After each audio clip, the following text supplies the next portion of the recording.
नमस्कार दोस्तों, आपका स्वागत है व्रत की महिमा में, जहां हम आपको धर्म, आस्था और व्रतों की अद्भुत कथाएं सुनाते हैं। हर व्रत की अपनी एक अलग महिमा होती है और इन व्रतों के पीछे छिपी कथाएं न सिर्फ हमें आध्यात्मिक शांति देती हैं, बल्कि जीवन के महत्वपूर्ण सबक भी सिखाती हैं। आज हम आपको शीतला सप्तमी की एक ऐसी कथा सुनाने जा रहे हैं जो हमें माता शीतला की उपासना का महत्व समझाती है और ये भी बताती है कि उनकी पूजा में कोई भूल क्यों नहीं करनी चाहिए। बहुत समय पहले की बात है, एक गांव में एक ब्राह्मण दंपति रहते थे। वे बहुत ही धार्मिक और सदाचारी थे, लेकिन एक ही दुख था, उनकी गोद सूनी थी। वर्षों की पूजा अर्चना और व्रत उपवास के बाद भगवान ने उनकी दोनों बहुओं को संतान सुख दिया। जैसे ही घर में बच्चों की किलकारियां गूंजी, पूरा परिवार आनंद से झूम उठा। चारों तरफ खुशियों की बहार थी, सास बहुओं पर स्नेह लुटा रही थी और घर में हर दिन उत्सव जैसा माहौल था। इसी बीच शीतला सप्तमी का पावन पर्व आ गया। इस दिन माता शीतला की पूजा की जाती थी और परंपरा के अनुसार इस दिन ताजा गर्म भोजन नहीं बनाया जाता था। एक दिन पहले बनाए गए ठंडे भोजन को ही प्रसाद के रूप में ग्रहण किया जाता था, क्योंकि यह माना जाता था कि माता शीतला को ठंडी चीजें प्रिय हैं और गर्म भोजन उनके क्रोध को आमंत्रित कर सकता है। लेकिन दोनों बहुओं के मन में यह रीति समझ नहीं आ रही थी। वे आपस में बातें करने लगीं। क्या सच में ठंडा भोजन खाने से माता प्रसन्न होती हैं? यह तो अंधविश्वास लगता है। कहीं बच्चों की तबीयत न बिगड़ जाए? धीरे धीरे यह संदेह बढ़ता गया और आखिरकार उन्होंने ये तय किया कि पूजा तो कर लेंगे, लेकिन बाद में चुपके से गर्म भोजन भी बना लेंगे।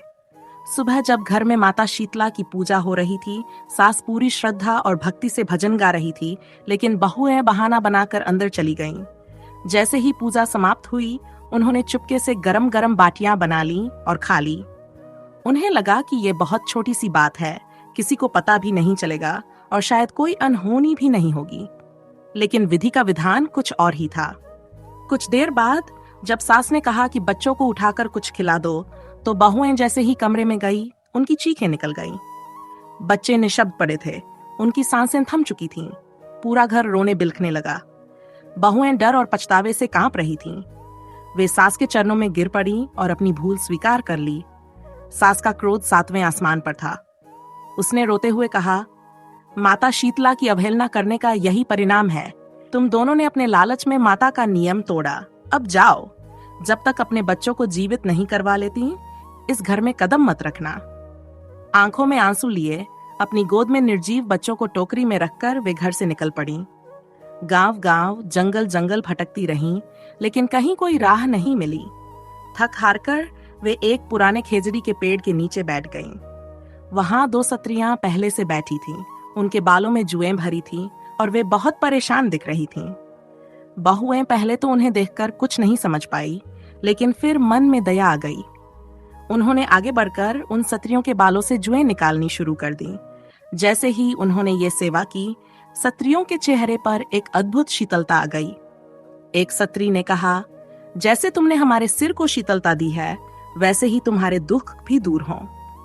बहुएं रोते रोते बोली, हम माता शीतला के दर्शन के लिए भटक रही हैं, लेकिन उनका कोई पता नहीं चल रहा। इतना सुनते ही एक स्त्री गंभीर स्वर में बोली, तुम दोनों पापिन हो। तुमने शीतला सप्तमी के दिन गर्म भोजन खाया, माता की अवहेलना की, अब अपने कर्मों का फल भोग रही हो। जैसे ही बहुओं ने ऊपर देखा, वे सत्रियां कोई और नहीं, स्वयं माता शीतला और उनकी सहायिका थीं। बहुएं उनके चरणों में गिर पड़ी और फूट फूट कर क्षमा मांगने लगीं। माता, हमने अनजाने में भूल की है, हमें क्षमा कर दो। अब हम कभी ऐसा नहीं करेंगे। माता शीतला ने करुणा से मुस्कुराते हुए कहा, जाओ, तुम्हारे बच्चे जीवित हो गए हैं। थरथराते हाथों से बहुओं ने टोकरी खोली। उनकी आंखों से अश्रुधारा बह निकली। बच्चे खिलखिला रहे थे जैसे कुछ हुआ ही न हो। खुशी से झूमती हुई वे घर लौटी। गांव में उत्सव जैसा माहौल बन गया। सास ने बहुओं को गले लगा लिया और कहा, अब से हम हर साल श्रद्धा और भक्ति से शीतला माता की पूजा करेंगे। बहुओं ने प्रण लिया कि वे अपने गांव में माता शीतला का भव्य मंदिर बनवाएंगी और हर वर्ष शीतला सप्तमी पर केवल ठंडा भोजन ग्रहण करेंगी, ताकि माता की कृपा सदा उन पर बनी रहे।